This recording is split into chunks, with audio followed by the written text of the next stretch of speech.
A warm welcome to Debating Russia here on Voice of Russia. I'm your moderator, Peter Lavelle. It's June 12th, and it's a holiday here in Russia. Moscow streets are quiet, and those who have one are probably visiting their country home or dacha. The holiday is popular, but very few actually know the name of it, and it's Russia Day or Day of Russia. To talk about this holiday, history, and national identity, I'm joined by my guest in London, Alexander Nekrasov. He's a former advisor to the Kremlin. On the phone, we have Mark Savolda. He's a senior research lecturer at Moscow State University, and here in Voice of Russia's Moscow studio with me is David Burkhardt. He is the web editor at Moscow News. Alexander, if I can go to you first, do you know the name of the holiday, and what do you think about it?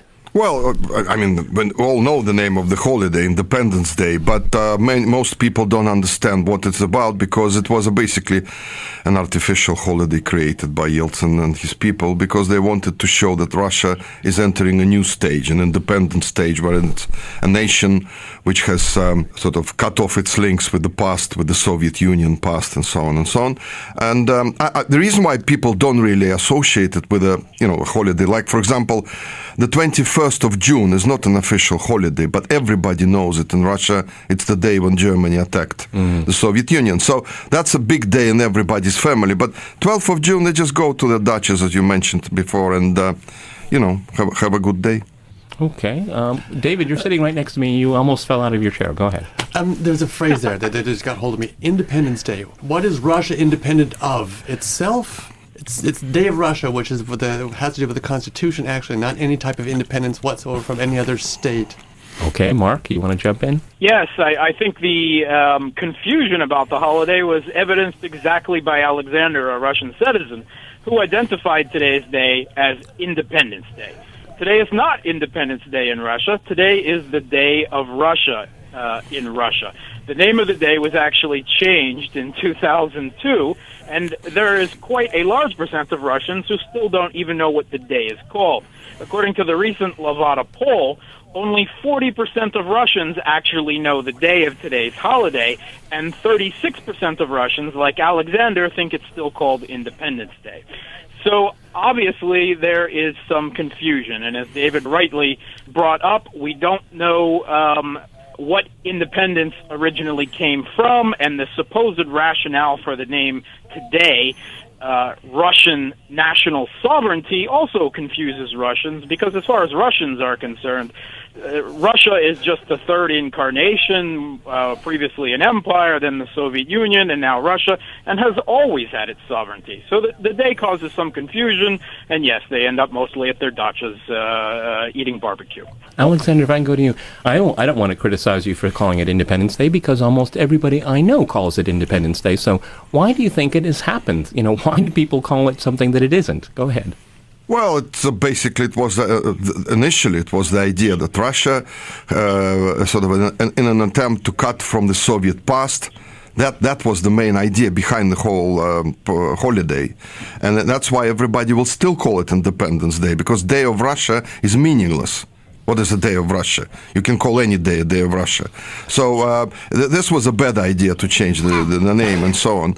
But on the other hand, of course, on that day, once we're talking about independence, why don't we talk about breakup of the Soviet Union and going back to 91? Now that was, basically it started before. And I think that Mikhail Gorbachev started the whole process by his disastrous policies in dealing with other republics. I think actually most Russians blame the breakup of the Soviet Union more on Gorbachev than Yeltsin, of course. Although, of course, President Yeltsin has physically done that. It was a disaster. In a sense that the way it was handled. There are so many stories I could tell you how it was a disaster, with Kazakhstan wanting to stay in the ruble zone and then just walking out because the Russian Ministry of Foreign Affairs just blew the talks apart. And practically every republic you take, you will see that the relations between Russia and that republic worsened by the year after the breakup of the Soviet Union. And currently we are witnessing a similar situation. If I was advising Mr. Putin, I would tell him to sack most of the people in the Ministry of Foreign Affairs because what they are doing is absolutely preposterous. And I think that the idea was that although Russia became democratic and capitalist, the way it handled foreign affairs was still very Soviet. under Yeltsin and unfortunately under Putin as well, because the same people who were sitting in the Soviet foreign ministry are still sitting there, and they're handling these affairs in exactly the same way. And that's why we see a disastrous disintegration of the former Soviet Union, in the sense that if you consider, for example, how Britain dismantled the empire and still controlled it beautifully, Russia suffered a complete disaster. Okay, there's a lot said right there. I mean, Dave, I'd like to go back to, why not call it Independence Day? Maybe it will become Independence Day. So many holidays through history and through other countries, holidays come and go. This is a holiday that they can still write the script if they want. Maybe it'll be Independence Day one day. Maybe it will be, but maybe let's try to tie it together with some other event that has happened in the past. The 12th, okay, back then Yeltsin signed a decree claiming this Russia Day, and that was about it. It's the new constitution. Right. It was accepted. Okay, call it Constitution Day. Be proud of your country. I mean, I also read probably the same survey that Mark had read, and there's also, what can Russia be proud of over the last 2 decades? 7% of those polled said that the Olympics will be held in Sochi. 7%, that's the highest number. The rest of them are all divided by 2 and 3% of what Russia can be proud of in the last 20 years. Now, this holiday has been in Russia for over 20 years, and no one knows what it is or how to celebrate it. Like was said earlier, you can make any day Russia Day. No one will care. But let's tie it to an event.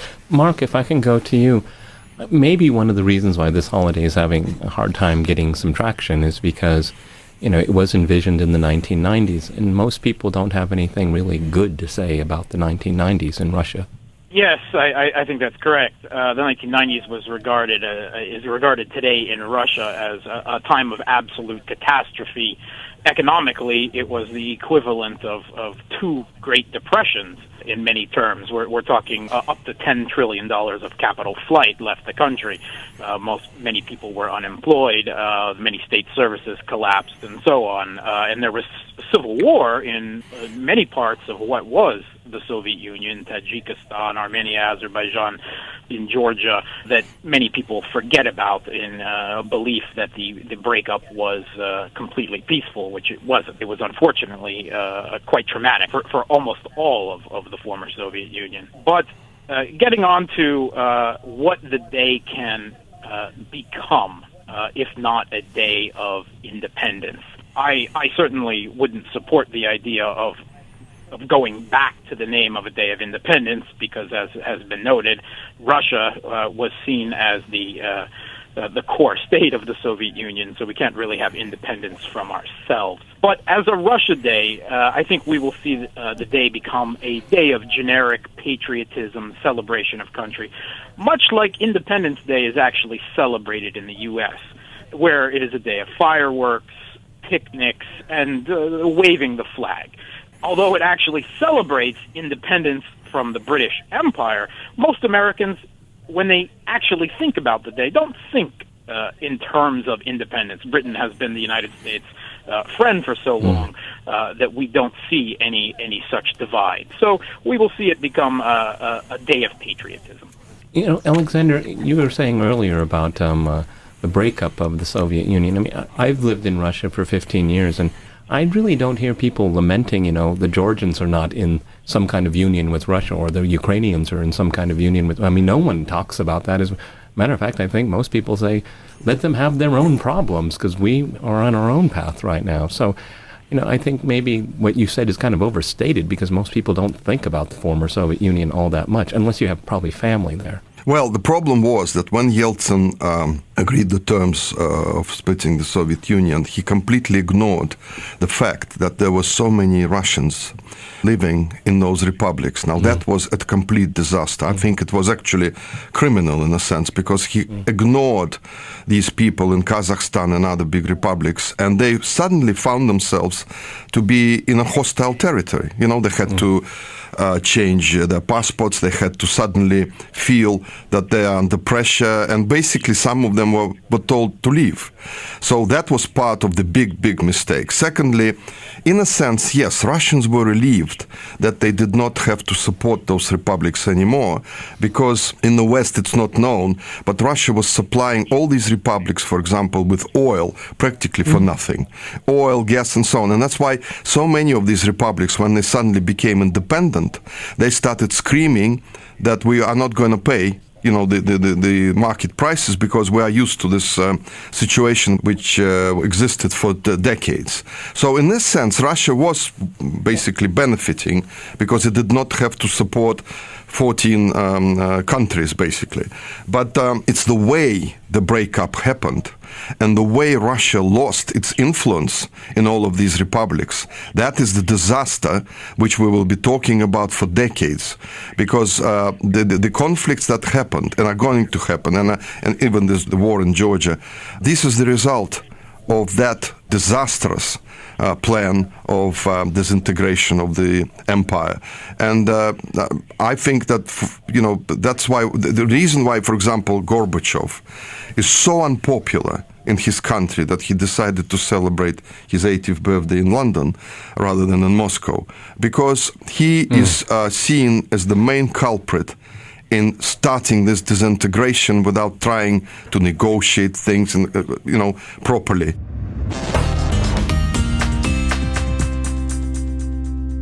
You're listening to Debating Russia here on Voice of Russia. Dave, you're sitting next to me here in Moscow. Again, when people think of this day, I don't think of people thinking the disintegration of the Soviet Union per se. I mean, I don't know what they think, actually. Well, it's interesting because, I've been here like you for many years. I've been here for almost 20 years. And so I've been celebrating, that's in quotation marks, celebrating this event right along with the Russians. And no one knows how it's celebrated, and we don't know what to do on that day.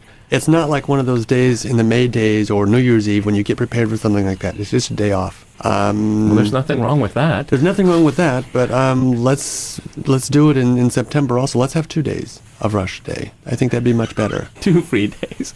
Okay, Mark, if I could go to you. I agree with a lot of things that Alexander had to say, but when it comes to this day, the Russians that you know, how much do they think about Gorbachev and Yeltsin and this holiday, or is it still so vacuous? No, I think you're right that Russians 20 years on, certainly they do realize what happened 20 years ago. They don't associate today specifically with the breakup. As has been said many times, they think of today as simply a day off, a celebration in the summer, and they try to draw what enjoyment from it they can. We do see a lot of parades in Moscow and in pretty much every Russian city today. Another facet of it is that many political groups and causes, environmentalists, various opposition parties, and the parties in government, use today as a day to express their political support of parties as well. So we do see several small political rallies around the city today. If I could go back to what Alexander said, and I'd like to disagree and then agree respectfully with something he said. First of all, he talked about Russians being left behind in the former Soviet countries during the breakup. And this is true in one way that we think about Russian identity in Russia. Because in Russia, there are actually 2 words for Russian. One of them associated with the great Russian national ethnicity, and the other one associated with the idea of a civil, federative state, of which in Russia there are actually Russia alone, there are actually over 180 different ethnicities. And they are all Russian, but they are not all definitely Great Russian. And that is one of the conundrums of Russia's identity. We have never actually really been a ethnically homogeneous nation state as was created in Europe with the onset of modernity and hundreds of years of fratricidal wars. And we can be quite glad of that. But I do agree with Alexander, foreign policy-wise, I think that Russia does need to form some kind of union, and we see this in the form of the Eurasian Union, with as many of the former Soviet states are interested, partly out of regions of culture and civilization, but also economics, geopolitical regions, etc. It's interesting, Alexander. Hillary Clinton was never my favorite Secretary of State. I don't like the current one either.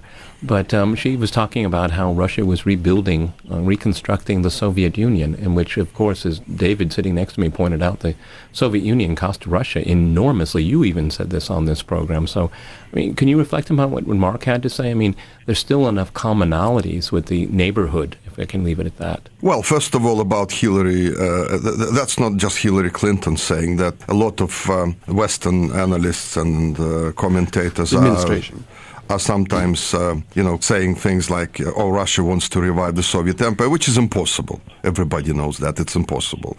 They do it just for political reasons when they need to put pressure on Russia and so on. But yes, I think if there would be a change in the foreign policy, and especially a change in the Ministry of Foreign Affairs, because it has to be reformed. There have to be new people there with new thinking who would be able to talk properly to these republics. And Russia always had, by the way, for centuries, a problem of dealing with smaller republics. If you take the Caucasus, it has always been a problem. In the Soviet times, they didn't mention it, but there was always a sense of crisis. There was always some sort of disagreement running on and so on. Russia really needs to start dealing with these small countries in a different way. It has to show understanding of certain cultural things and certain sensibilities, especially historical-wise, because a lot of people living in other republics, they associate Russia mostly with communism that it brought to them.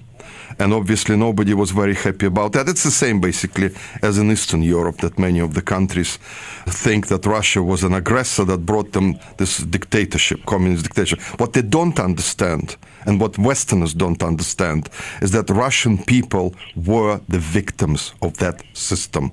That system destroyed them. That system probably killed around 100 million people when we get all the figures together. And that is why usually when I talk to Western diplomats, I usually remind them that please remember that they are also the victims of that system. Don't just say they've exported it. So I think that yes, Russia has to change. Russia has to, foreign-wise policy, and it has to deal with these republics in a different way. I think there is a future for a union of some sort, a new union, economic union, like the sort of similar to the European Union, but hopefully much better and much more effective. Peter? Go ahead, Mark, jump in. Yes, I'd like to jump in, and if I could again sharply disagree with what Alexander has said there. While his impression of what some of the other republics of the former Soviet Union may hold true, maybe perhaps for the Baltic, I've traveled all over the former Soviet Union, Central Asia, and the Caucasus, and it should be reminded that they actually regard the breakup of the Soviet Union as a tragedy, and it has impacted their lives economically, in security terms, in cultural terms, tremendously for the negative. Their economies have collapsed since the end of 1992. For several of these countries, they rely up to 50% of their economies on migrant labor, which migrates up to 12 to 20 million migrants every year from these countries into Russia for labor, and then send the money back home. So they look at Russia as an economic powerhouse which they can use to better their own lives and their families. It should be reminded that the Central Asian states did not even want to break away from the Soviet Union. It was Russia, Belarus, and Ukraine who did that, and the Central Asian states were left holding open the door and had to leave on their own. Referendums clearly showed that, in particular, the Central Asian states did not want to leave the Soviet Union.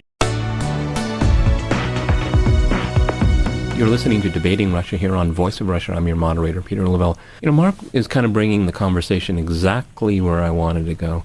What about Russia for Russians? Because this is an interesting issue here, because you and I have lived here long enough to see a huge immigration into, at least Moscow, but for the rest of the country. And it's changing the dynamic here. So the day of Russia, ethnicity, immigration, what's the mix? That's a really rough question, actually. I mean, you can sit back and you can look at it. There is a lot of immigration into Russia, specifically into Moscow. And again, I want to back up just a second to what was said also, is that these Central Asian countries, they are stuck. And this is where the West looks at Russia as the big bully, because Russia has all this influence on all these other former Soviet republics. But actually, Russia does have influence because it's giving them money and support, where the United States wants to do that, or other Western powers wants to control that part to get closer to Russia. And if I can jump in, it's not a very safe neighborhood. It's getting destabilized because of events even further south. Yes, and that's going to go on much quicker and snowball pretty soon. Back to Russian ethnicity, that's also a dangerous type of standing. Just Moscow is a big mixture of lots of different people from all the republics, from Yakutia, from Chechnya, from Dagestan, from the northern areas of Russia, altogether one very large city, which we can call a city-state, basically. Very similar to what you would see in the United States, okay, in any normal large city. Well, I would disagree with you a little bit, because I would say, and I think this goes down to the ethnicity issue, is that most people that go to the United States want to become American. Right. Okay, alrighty? They want to integrate. Well, right. And here we have parallel societies where Russians are, they don't really know much about these people. Maybe they're not necessarily welcomed socially, but they're needed for work. So, I mean, this is one of the dynamics that I think is turning into a dilemma here, because, they're not Russian by a traditional definition. And so they're basically on the lower level standards and not Russian level, which Russians are better, so you are like the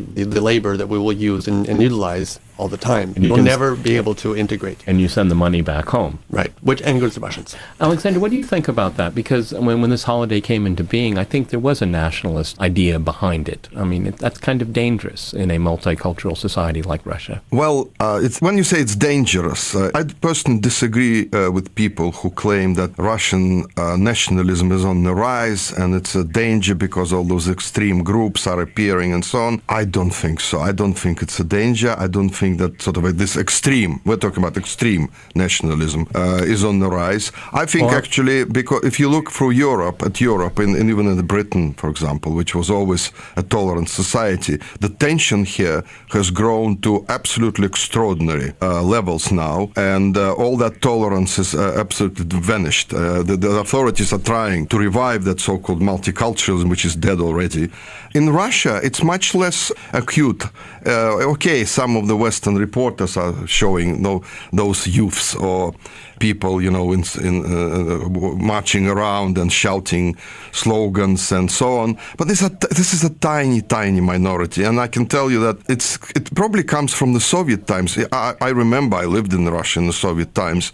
We never ever had any problems with other nationalities ever. No, but we didn't have any sort of conflicts. Okay, there was a Stalin and Chechen thing and so on, but that's official. That is not Russian people hating them. That was the communist regime doing nasty things. But no, we never had any problems. The problem started when the Soviet Union started to disintegrate, and then suddenly, groups of interest started fighting for power, and it usually ends in this way, always. But I don't think that in Russia, this is a sort of a level of crisis which needs to be resolved immediately. Of course, there are problems. So far, because you see, you look at Moscow and you think, in Moscow there are so many different nationalities. There are troubles happening all the time. Moscow is not Russia. Moscow is a different country. And if you look at Russia across the land, the problems there are absolutely minimum. Okay, Alexander, actually that's a good program idea for the future here. Mark, if I can go to you, and I want to actually agree with Alexander. I'm not saying there's a crisis here right now, but I mean, because there are these parallel societies here, and the Russian community and state doesn't necessarily reach out to these immigrants very much. I would even say some of their rights are abused when it comes to work and whatnot, but it's not like Britain at all. I mean, and it is quite remarkable with such an influx of people that it is relatively tranquil. Yes, I would agree with you and Alexander that we are not at a crisis level such as we might see in Germany, the United Kingdom, France, Sweden with race riots, or the United States. However, I personally think that this foreign ideology of ethnic nationalism imported from Europe after 1992 does have the potential to be a danger for Russia. Maybe not in the terms of extremists, but in terms of a slowly growing sentiment of ethnic nationalism among common people that was quite foreign to the Soviet Union, that could lead to many in Russia, being as it is so multicultural and with such a wide variety of ethnicities and religions to begin with. And bringing up the conditions of these migrants. Russia is the second biggest destination of immigrants globally after the United States. And like the United States, many of them come purely for economic reasons. But their rights are, I would say, being routinely violated. I see in my own neighborhood, Central Asian workers in particular, living one step up above slaves. They're definitely now regarded as second-class citizens, which I find doing the most menial of labor jobs under terrible conditions. And I think that is something that definitely needs to be improved on. However, the Russian government is always strict to speak, President Putin is always strict to speak about Russia in federal terms, not on ethnic terms. And I definitely think that the government is very correct in this and should pursue it further. But when we're speaking of the upcoming Moscow elections, we can see how this dangerous soft ethnic nationalism is already starting to play out. One of the supposed challenger candidates, the opposition, fringe minority opposition leader, Alexei Navalny, a blogger, is notorious in Russia for being an ethnic nationalist. He has spoken of immigrants in terms of cockroaches, that a gun might be the way to solve them, and that they should all be escorted back home at the latest. But even the current Moscow mayor, Sergei Sobyanin, has spoken of immigrants in what can rightly be called, in Russian terms, racist, a new racist terms, offensively, as a totally alien culture, which it has historically not been. And I think it's a dangerous precedent playing to this new knee-jerk ethnic nationalist populism, and I sincerely hope it doesn't exacerbate any further. Okay, Dave, I'm going to give you the last word here. Is there a Russian idea? I would have to say no. And you want me to support that, don't you? No. Well, yeah, sure. I'll give you 1 minute to do that, one way or another. No, there's not really a Russian idea, only because people are living as they're living, and they're not really looking around. Their future, they're looking at the West still. So there's not really any Russian idea. No one wants to build up who they are and what they're doing in Russia. They will build up what they're doing and how they're doing it in Russia to a point. But I just looked at another poll the other day, and most students, once they graduate, they want to go to the West. So where's the Russian idea? Russia should remain in Russia, and the Russian idea as well. It's a very interesting end to our program here on this holiday day of Russia. I want to thank my guests in London, Alexander. I want to thank Mark on the phone here, and I want to thank Dave in the studio with me here in Moscow. You've been listening to Debating Russia here on Voice of Russia. I'm Peter Lavelle. Stay with VOR.